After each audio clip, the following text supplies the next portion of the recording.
And if you could just introduce yourself. I play keyboards in Alice. My name is Anna Maria, and I am the founder and vocalist in the band Vajra. What was the initial start? Yeah, so we all have pretty storied histories. I was just bored during COVID. Did a little demo, put it out, and it was pretty well received by the community. And always had a thing for horror punk and stuff. Something that started with me and a laptop during quarantine, and just like, oh yeah, you know, all those times I said, if only I didn't have to work my job all the time, and now it's like I could have time to do that. Well, now this is that.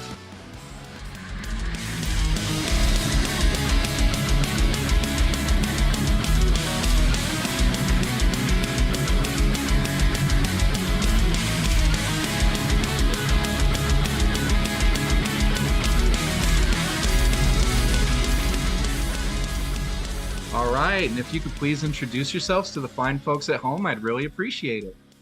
Hey everybody, my name is Billy Bones. I am the lead singer and the songwriter for the band The Deathtones. Nice to see you all. Thank you. Thank you so much for being here. I really do appreciate it. For those of you at home that don't know, this was a very last minute interview, and I want to give props to Deathtones for being willing to come on here. They're an awesome band, first and foremost, and it was really cool of them to step up. We had some technical difficulties behind the scenes, so thank you guys one more time. So with that in mind, let's get into talking about you guys. So I'm very curious. Let's talk about the history of the project. How did this all started? What was the inspiration behind it? And how did you get to where we are? All right, so this whole story starts in 2019. Myself and my bass player, who's also my best friend, Mikey Murder, we've been best friends for like 20 years, like 2002 at this point. But like, we had been recording for years and years, and you know, various different projects, and we could never find a drummer in our area who was like, you know, I mean, we had some okay guys, but nobody who really fit perfectly. You know, we were trying to do punk, very like mainstream kind of, you know, Green Day with like a hint of like some Social Distortion kind of stuff, which is my favorite kind of stuff. But we went with that for a little bit, probably until like mid 2020. And then after lockdown, we figured out how to record remotely without having to go into studios and deal with all that rigmarole. So we started doing recordings remotely, and we were doing pretty well with Radio Riot. But then in 2021, Mr. Grimm, our drummer, suggested, he said, you know, we are a small fish in a big ass pond right now, like with this, you know, like being a mainstream punk band, like you're probably not going to get anywhere for the most part. But he said, and he's like he's the horror guy. Like everything about him is horror. I mean, he has like, he's covered in tattoos of like the big four slashers and all this stuff, and like Kubrick films, and like, yeah. So he says, well, why don't we try horror punk or like horror metal? Because it's a much smaller pond, it's easier to get noticed, and if you're good, people will notice you. Because I mean, you know, I'm not going to talk anything bad about any other horror punk band, but a lot of them, you know, the production quality isn't the best. It's very, you know, I mean, kind of scratchy, kind of raw, and I'm very much into like not overproduced, but like professionally produced kind of stuff. So anyway, we started doing that in 2021 with the guys from Radio Riot. We just changed the name and just started writing darker stuff. And then we got a lead guitar player by the name of Dorian Mordrake, who is actually a PhD in guitar and is a college professor who teaches guitar. Oh, wow. And he's worked with some of the biggest swinging Ds in the industry when it comes to that. So we were very blessed to have him. And then we just sort of started building it from there, and it's been taking off like crazy. So we're doing something right. Yeah. I was going to say, the first time I heard you guys was on Dan's We Are Horror Records compilation. The Horror Punk's Not Dead Volume 1 or 2, I think. We were on both, so either. Yeah. And I remember hearing it, and I was thinking like, oh my gosh, like these guys are incredible. It's like I'm not a huge fan of metal. Just the audience at home knows that, and I get, you know, I'll probably get flack for that. But when I did listen to your guys' stuff, I was like, oh my gosh, this is incredible. Like, you guys know how to write songs. It's not just riffs for the sake of riff writing. Like that's kind of my biggest, you know, peeve with metal is like, there's aggressiveness for aggressiveness sake. Sometimes there's riffs for riff's sakes, and they don't serve the structure of the song or the story. but I didn't find Mhm. that with you guys. I found what you guys did was incredibly well written. It was incredibly well thought out. A lot of the stories behind like the songs that you guys write, I found very interesting and thought provoking. And that's kind of what like attracted to me in the first place. Later on, I'm actually going to be doing a review of one of your guys' albums that Dan sent me. I not to put you on the spot or anything, just letting you guys know he sent me some of your material so that when I go to do the reviews and stuff, I can give a fair critique of Mhm. of the music that I like and that kind of thing. And from what I've heard so far, everything that I've been listening to, I genuinely liked, whether it was on the compilation or whatever else. And so, if audience at home, if you're not a fan of metal necessarily, but you really dig horror punk, give these guys a chance because it's really awesome. Like hands down, the sound they've got and the songwriting they've got, it's really solid. So let's talk a little bit about that though. What are some of the bands that inspired you as far as the way that you all write your music? Well, we're all very different people. Mr. Grimm, the drummer, as I said before, he's the horror guy. So he's, Danzig, Misfits, just anything horror punk, Blitzkid, the other, like anything that is horror is all him. Our guitarist Pat and our bassist Mikey, they are both big time punk heads, like early to mid 2000s pop punk, or even stuff, like Bouncing Souls. And then Pat also is into like the more like, I guess you could say raw version of punk, like the more like Bad Brains, like that kind of stuff, And then you have me. I was a punker for a very long time, and when I write stuff, I'm the primary songwriter for most of it. And it's like, I don't know, I grew up listening to pop because I was a kid in New Jersey at the height of when boy bands roamed the earth. So when I was a kid, it was like, it was NSYNC and Backstreet Boys, So, and then when I moved to Pennsylvania, I got into punk and metal and that kind of stuff. But that pop stuck with me as far as songwriting because it helps you write the song better, because that's why it's called pop. It's popular for a reason.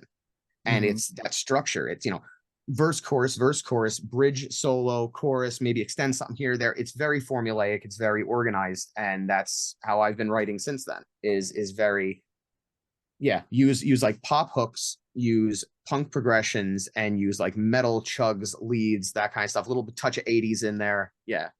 But as far as bands, I like the punk stuff, but I also am into like new wave British heavy metal. I love Iron Maiden. I love the classic stuff like Ozzy. And I'm really into power metal, which definitely plays a big part in the Deathtones writing style. Band I'm really into currently is a band called Powerwolf. I don't know if you've heard of them, but No, you might I'll like check them. out. They're quite similar to us in a lot of ways. They got keys, all that stuff. They're metal. And the singer in particular, which is why I can delineate us from regular metal, because I don't scream. I can't scream. I don't know how to scream. But I can croon. So I prefer to do that, but not doing it like zombie Elvis, like most other, horror punk bands. I try to sort of go with like, I don't know, like the Frank Sinatra, like an undead Frank Sinatra, I suppose. But yeah, we're all very, very varied, and I like how that plays into our songwriting because there's always something different going on. For sure. And let's talk a little bit about the songwriting process. So you mentioned like all of these influences, whether it was vocal or whether it was musical, including pop and metal and everything in between. So when you're writing a song, how does it start for you? Do you start with the lyrics? Do you start with a melody? Do you start with some chords or riffs? How do you go from zero to a Deathtones song? Typically, the way that we record, since we record remotely 99.9% of the time, I'll be at home and I'll be just sitting in this room and I'll have my guitar and I'll just like, for the past couple of weeks or months, maybe, like every time that I have like an especially tasty riff that I like, I'll just record it. And that way I just have it in my phone. Like I might not use it for the next 2 years, but I have it. And then when I'm writing a new song, I'll go back through that backlog of riffs that I have and I'll say, okay, well, riff A looks really good. Let me find something that might be able to link up to riff A that I already have. Or if I don't already have it, I'll just write something on the spot for it. Then after that, I will go onto my laptop. I will record a scratch guitar track and usually some other like things to like a BPM, just so I know what I'm doing. Then I will take that, and over the course of like either a day or two, I will write lyrics to it. That's all I will listen to for like 2 days straight, is that song over and over and over, those riffs, and I will get the cadence and the melody in my head, and then I'll record that. Before we got our current key player, Dante Malone, I was doing the keys also for our recordings. So then I would put the keys in, I would put effects in, et cetera, et cetera. Then when that was done, we have a pCloud account. So I would upload to the cloud, and then Mr. Grimm would take the song, upload it to his DAW, and then he would record the drums, send it on back to me. I'd mix the drums in. Then we send it to Mikey, the bass player, because he likes to play once there's drums involved, because it helps him with like, his accents and stuff like that. Then he records. Then the last people that we get are the lead guitarists. And that's pretty much me just saying like, okay, solo is between 135 and 142. Have fun.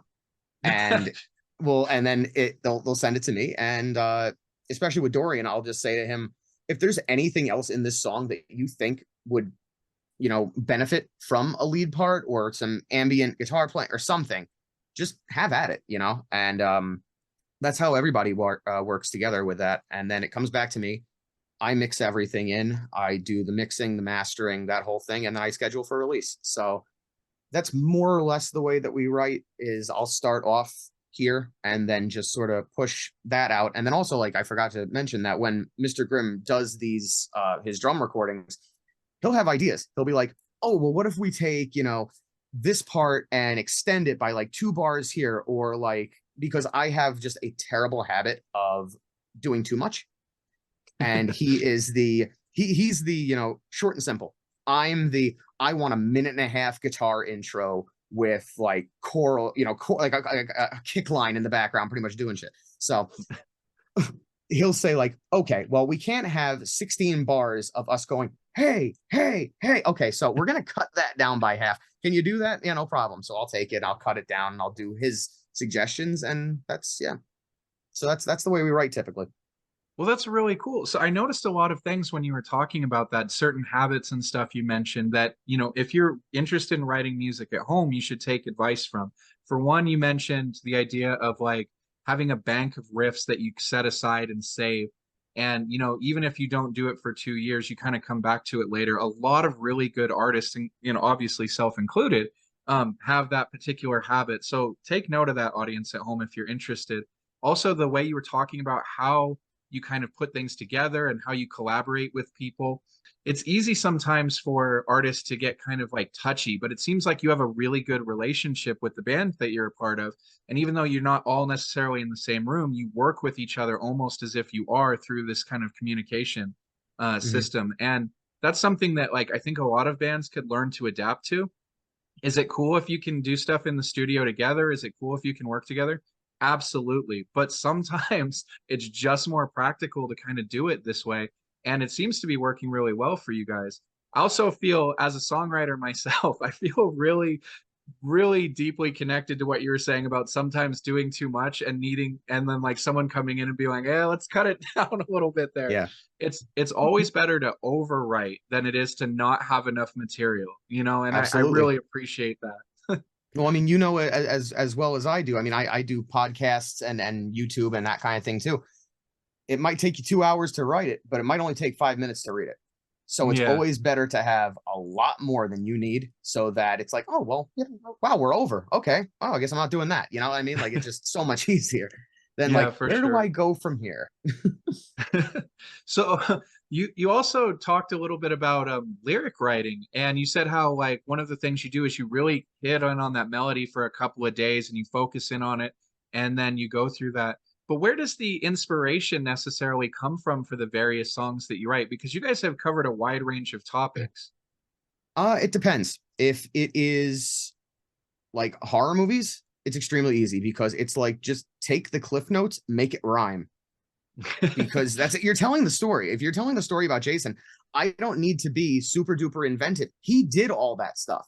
I just need to sing about it. So make it rhyme, keep it in order, keep it canonical for the people that care about that stuff. And that's it. You know, like as far as the serial killers that we do, some of those I write myself just to, you know, like just writing, but some of them, especially the songs BTK and Werewolf of Wisteria, are really, really sick because both of those lyrics, all I did was make them rhyme. Those lyrics are actual letters that the killers sent the media or the families of their victims. So those are their words. They're not mine. So like every once in a while I have somebody say, wow, you know, Werewolf of Wisteria is really like kind of like effed up song, man. And I like, hey man, I didn't do it. I didn't write it. That dude wrote it. Like, you know, I'm just telling this guy's story.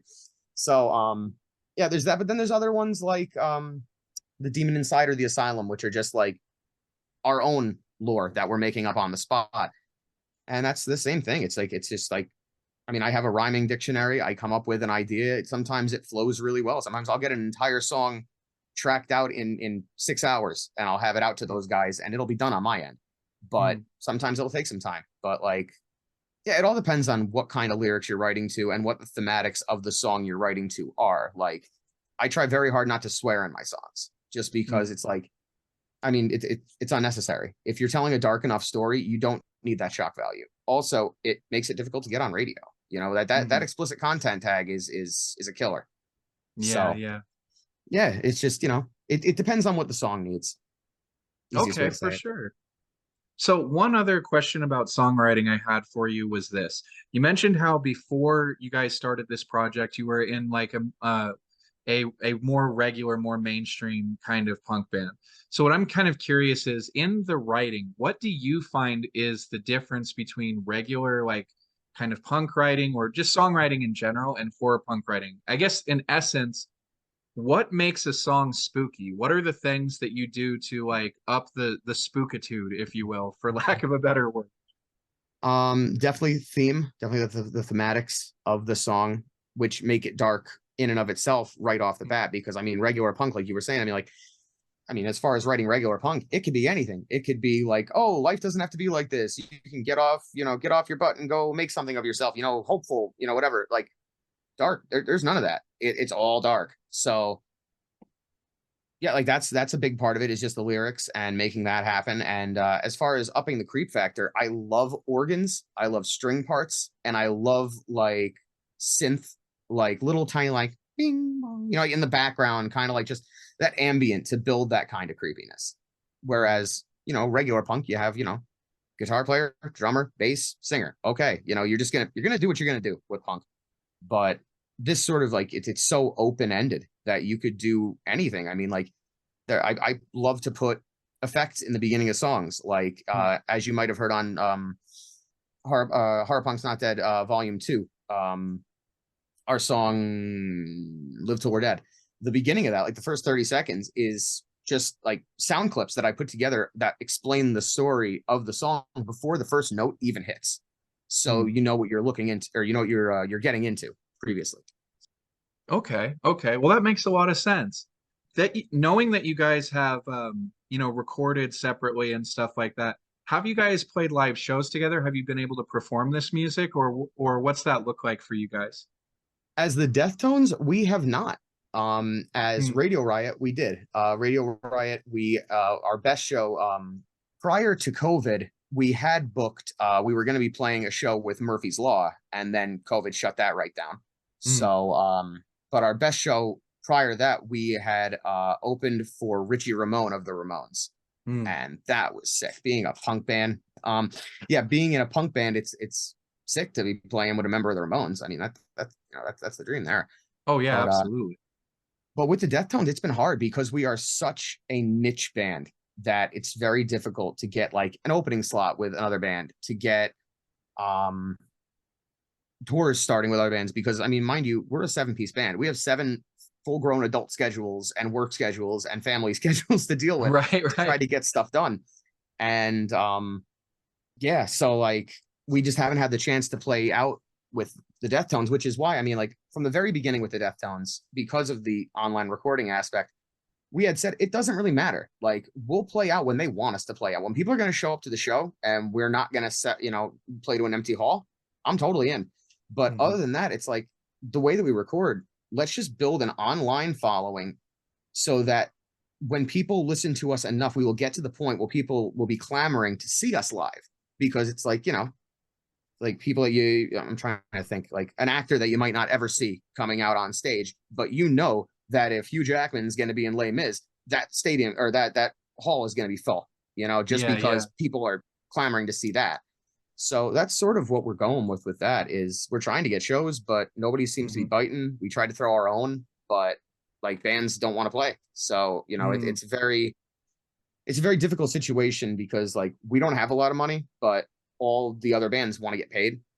Yeah. So it's like, we're just trying our best here, man. Like we were trying to do this one thing. It was like, we had rented out a bar venue and we were asking other bands, we were saying, if you can give us $50 to help us pay for this hall, we were going to get in a live stream on a podcast. We were going to get in a videographer to make a live concert video of all these bands. We were going to let them sell all their merch completely. We're not taking a piece of anything, and nobody would do it. So it's like, we said, why are we, we're going to focus on us. Why are we trying to push other people and try to build a community when the community doesn't seem to want it, For sure.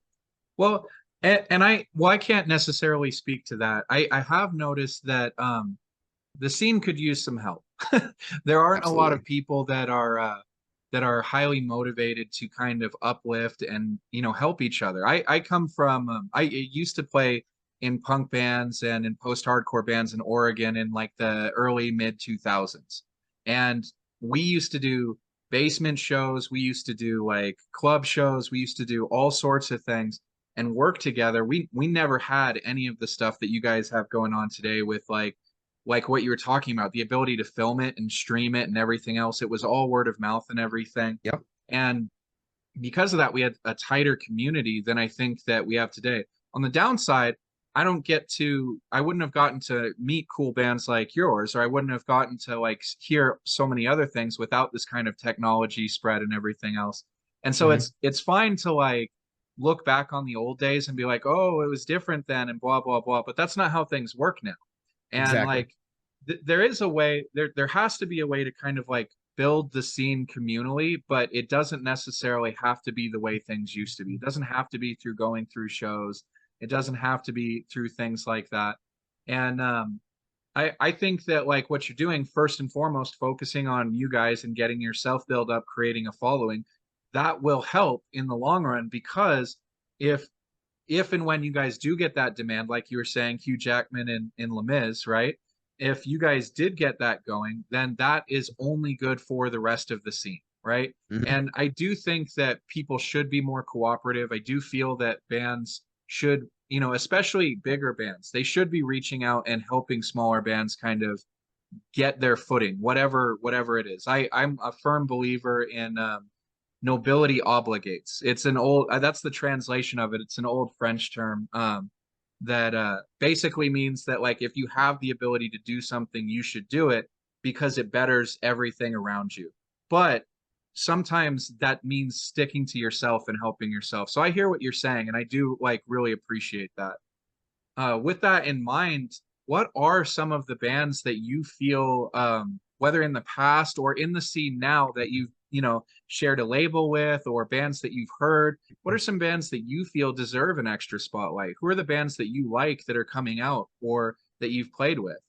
One band in particular that I always want to shout out, and the story behind this is because prior to starting the Deathtones, I never really even listened to horror punk. I didn't know what horror punk was. I knew that the Misfits did something creepy. That's all I knew. I did not know that there was a genre for this. And the very first band that I heard on a playlist, whose voice that I decided like, hey, this isn't, Zombie Elvis. This is something else. There's some energy in this. There's some originality in this. And that's Grave Robber. I will give them all the credit because like they got me into this. They really did. That was the first song I heard was Fear No Evil. And I heard Wretched sing it. And I said, this is different. This isn't, like every other band that I hear. So I yeah, them huge shout out. I know obviously they have millions of fans, but again, Powerwolf, huge inspiration to me. Mhm. Trying to think of other bands that we've worked with. I mean, anybody obviously on the We Are Horror label, go listen to them. People listening at home. Dan does a very good job with finding people that he likes and people that he thinks can build, you know, the scene better. And yeah, he really puts 110% into it. So yeah, go listen to all those bands. Yeah, some, you know, like some better than others, and some I like more than others, you know, just personally. But the more people that listen to the genre, the better it's going to be for everyone overall. Yeah, yeah, for sure, for sure. I actually wanted to agree with you on that. So I've gotten a chance to interview Wretched Grave Robber. Both for it was a dual interview for Wretched Grave Robber and for his Grave Robber great getting tongue tied Grave Robber project. And he is such a fun person to talk to. He came on with the full makeup and everything, and it was awesome. I love talking to him, and Dan too. Dan, this is the second time we've done a shout out on the show. Thank you so much for all the work you put into the scene. We really appreciate it. Thank you, And Dan. thank you for, you know, introducing us to all these wonderful bands. The compilation albums have helped so much. They've helped me find bands from all over the world and bands that I may not have been able to find because again, the scene is so atomized right now. And I think that people sometimes talk about labels not playing as much of an important role in, you know, music going forward because you can just put it on Spotify and people will find it, you know. But let's be honest here, if you put your music on Spotify, yes, you're going to get some traction. It's going to happen no matter what, but you're limited to that pool. If you have someone in your corner that thinks you're good and that thinks that they can profit because they think you're good, which is, let's be honest, that's what a label's job is. If they didn't think you're good, they wouldn't put you out. Them saying, hey, we like these guys, here's a compilation album of all the guys that we like, whether they're on the label or not, that helps every other band in the scene, that helps the community at large, it helps that label too, but like more importantly, it brings a wider audience in. As of last year, I knew, like you knew, about the Misfits. I knew Sam Hain, Danzig, maybe Blitzkid, like they were on and off my radar. AFI a little bit, you know, Alkaline Trio a little bit, but like that was it. And then I dove head first into the scene, like, okay, what I want to see what's going on. I want to see if it really is just all zombie Elvis or whatever else. And I have been so lucky to find and be able to talk to so many wonderful bands, your own included. I'm thinking right now, Evelyn's Casket. I just got through interviewing them a little while ago. I'm thinking of I'm gonna hopefully be interviewing Die Ghost. If I don't, I'll edit that out. Cool. Whole bunch of bands from a wide variety of things. Everything from what would sound like ska to you guys sounding like heavy metal.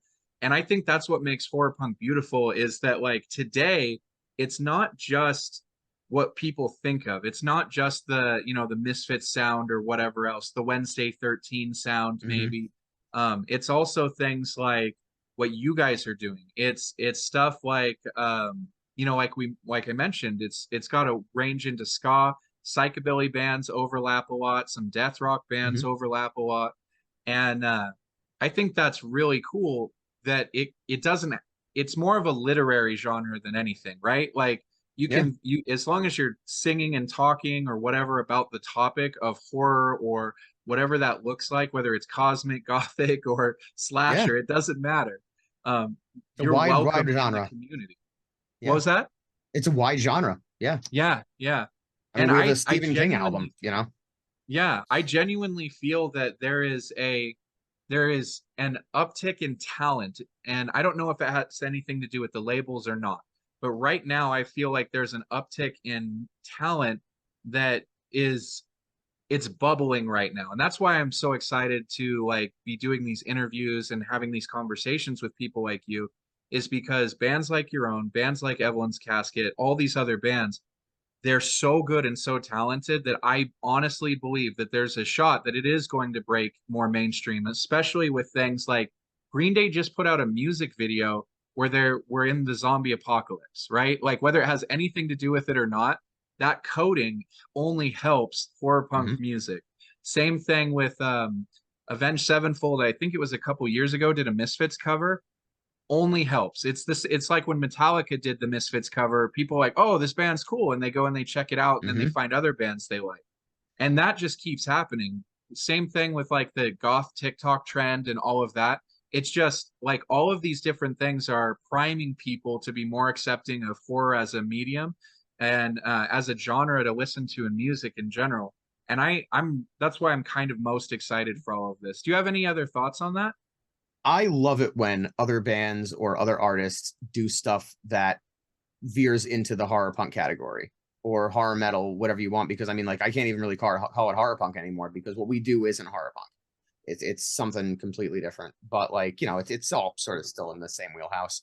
But yeah, I love it when people do that. Anything to bring attention to our genre and what we do is great. I mean, we just did a cover of Danzig's Mother, and we put that on our YouTube page, and like one day we got like 2,000 views on it, which is way more than we've gotten on any of our original stuff, like combined. So it's like, okay, well, you guys like that, so maybe we can do a little bit more of that. You know what I mean? Like trying to give the people what they want that will eventually lead them into our original stuff. So it's all just like a stepping stone to get to where we want them to be, you know?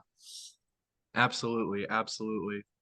I wanted to say again before we start winding down that it has been a real pleasure to talk to you. You've been very genuine and very gracious with your time, and I really do appreciate that. When I invite people onto the show, I treat the show like it's my home. And the way that I interact with people and the way that they act on the show tells me a lot about them. I've been saying this the last couple of episodes on camera, and I feel that it's important to kind of let this go. There are times when we're off camera and we're talking, and I never disclose what we say when we're off camera for the audience at home. However, I want you to know that genuinely, you know, Billy here has been great on and off camera. He's been very down to earth. He's been a really cool guy. And I wish him and his band nothing but luck going forward in the future. And I'm excited to hear where they go and what they do. Um, I I really think that you should go and check out their original music. Go check out their covers because you know what that sounds like, right? And it's cool to see what other people do. But he's right. Use it as a jumping board. Go check them out. Check out their other stuff. I'm, like I said, gonna do a review of one of their albums. No spoilers. I don't want to, put it out there until it's done. But yeah, it's just been a really kind of fun experience. I've learned a lot from this interview and so many others. And I just want to thank you so much for your time and for your generosity and being able to come on here last minute like this. And as for the audience at home, um, I'm going to do the awkward segue I always do. Bands like this, they need you to go and check out their stuff. Yes, go check it out, stream it, whatever. But if they have something you can buy, I'm just going to say it before I give him the chance to. Go check them out at things like Bandcamp, things, other places that I'm sure he'll mention here if they have, stuff up where you can go and purchase either physical stuff or download their music for something. Because paying artists does help them be able to continue to go forward. It does help them be able to continue to write the music and do the stuff that they love. All artists do it for one reason or another. At the core, it's because they love what they're doing, but it really does help every artist when you go and support them, financially, whether it's buying band merch or buying CDs or whatever it is. Go support them. And in turn, that helps support the larger scene, create more talent. It helps bring up more bands and artists and everything. So I'm going to hand it off to you. Is there any place you want them to go, whether it's social media or whether it's to get, physical stuff from you guys? Yeah, if you want to follow us on socials, we're on Facebook, X or Twitter or whatever it is. We're on Insta. We actually just started a TikTok page. We're relatively active. But if you want to get the newest up-to-date Deathtones stuff, go on our YouTube. We're trying to build that up now. We had some issues with Facebook last year, and yeah, there was a whole bunch of crap going on with them, with like us getting like restricted for something, and then they took the restriction off, but they didn't really take the restriction off. So we have like 8,000 fans who don't see anything that we do. So that's just terrific. But as you said, money definitely does help. We are all just, you know, bunch of adult guys with jobs, and all of our money from those jobs goes into this. So, you know, us buying a CD or a T-shirt helps us immensely. Also, like, I mean, we want to see you listen to it, or want to hear you listen to it, and we want to see you wearing the shirts. That's our biggest thing. We try to do quality stuff that you're going to enjoy as a listener. Where you can get any of that stuff, our physical merchandise as well as digital, you can get that, like you said, on our Bandcamp. We also have a Teespring page. I do not know the URL of that off the top of my head, but just go on Google, type in The Deathtones, and then when it autocorrects and says, "Do you mean Deftones?" say no, and then it'll bring you to our stuff. I say that on every single interview that I do, because that's another thing. We've had a lot of fun with that, with people telling us how we're ripping off the Deftones, or Deftones name. I'm saying, you really don't even listen to us, do you? Like, we're nothing like Deftones, man. Right. Yeah. But yeah, so that's what I would say. Go and you know, support when and how you can. And if it's not in your financial purview to do it, go on YouTube, go on, you know, Spotify. If you have a subscription already, just, you know, listen to us. We're just happy to have you listening. That's all. All right. Well, Billy Bones, thank you so much for being on the show. And to everyone at home, I just want to say thank you all for your continued support, for watching the show, for helping us, you know, spread the word about all these wonderful bands. Since I've started this journey, I've gotten to talk to so many cool artists, Billy Bones here included, and it has been such a fun learning experience and journey. And going forward, I hope to bring you guys so many more bands, whether they're in the horror punk genre or whether they're in other darker genres like we've also had on the show. So thank you so much for your continued support. It means the world to me. I'm sure it means the world to Billy. And you guys have a great night at home. Billy, you as well. Thanks for having me, and great to be here. Thanks, everybody. Have a great night. All right. Thank you so much for staying to the end of the episode. I really appreciate it. My name is William Hamilton, and I've been the host of this episode of Heartfelt Horror here on the Heartfelt Horror Media Network channel. We really do appreciate you guys staying to the end of these videos. While you're here, if you wouldn't mind leaving a like on the video, subscribing to our channel, leaving a comment down below. These little things really do go a long way to helping us, you know, get our name out there and get our show out into the algorithm so other people like you can find us. So if you wouldn't mind doing that, we'd really appreciate it. Also, if you're looking for other ways to support the show, we have a Patreon. The link for that is going to be down here.